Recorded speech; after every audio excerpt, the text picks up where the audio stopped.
Hello everyone. Do you remember last day we stopped our session with a question. What was it? What happens to the egg when it is not fertilized? Let us check what will happen. You all know one egg is released from the ovary every month. It moves towards the fallopian tube and remains there. It can remain there only for one day.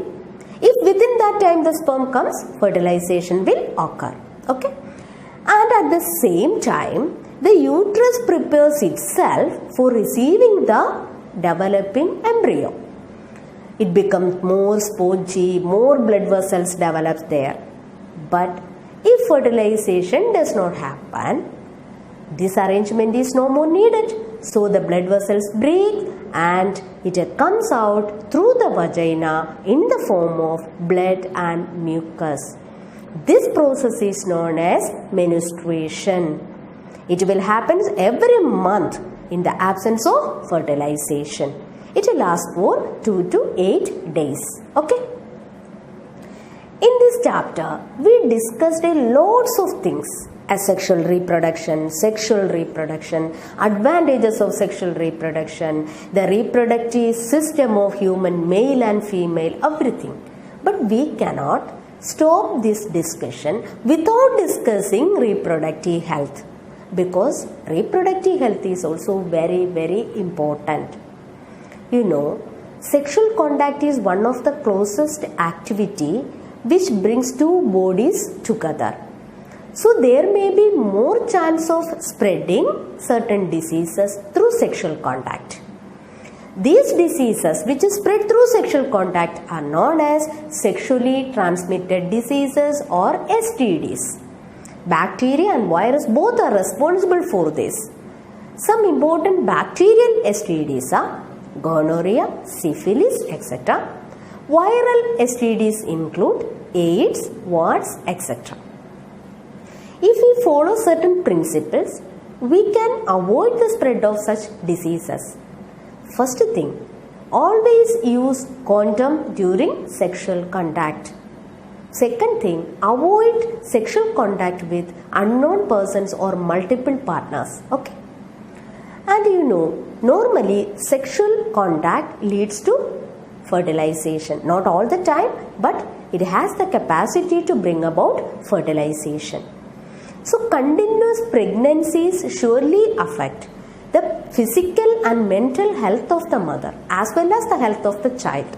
So there are certain methods to avoid, to control the pregnancies.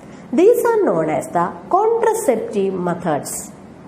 The first method is mechanical method or barrier method. In this method, certain mechanical barriers are used to prevent the meeting of sperm and egg. Thereby it prevents fertilization. For example, condom. It's a latex sheath which covers the penis of the male during sexual contact. Okay, so it prevents the entry of sperms into the female genital tract. The second method is known as the chemical methods. Here certain chemicals are used. It is generally taken in the form of pills, oral pills, tablets, which change the hormonal balance of the body.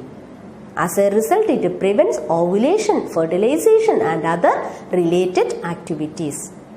Since it is hormonal preparation, it has some side effects also. The third method is known as the IUDs, intrauterine devices. These devices are placed inside the uterus. For example, copper T. It is a T-shaped structure placed inside the uterus, and the copper ions released from the copper T destroy the sperms. Thereby it prevents fertilization. Okay? And the last method, that is known as the surgical method. It's a permanent method.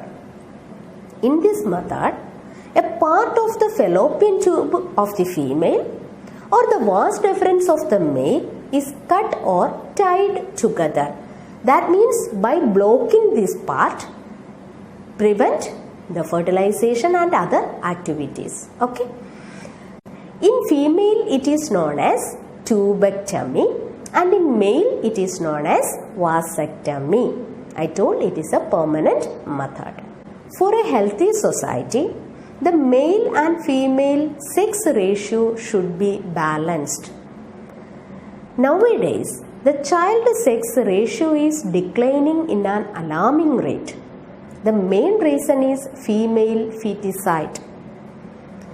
The prenatal diagnostic methods are legally banned to avoid this.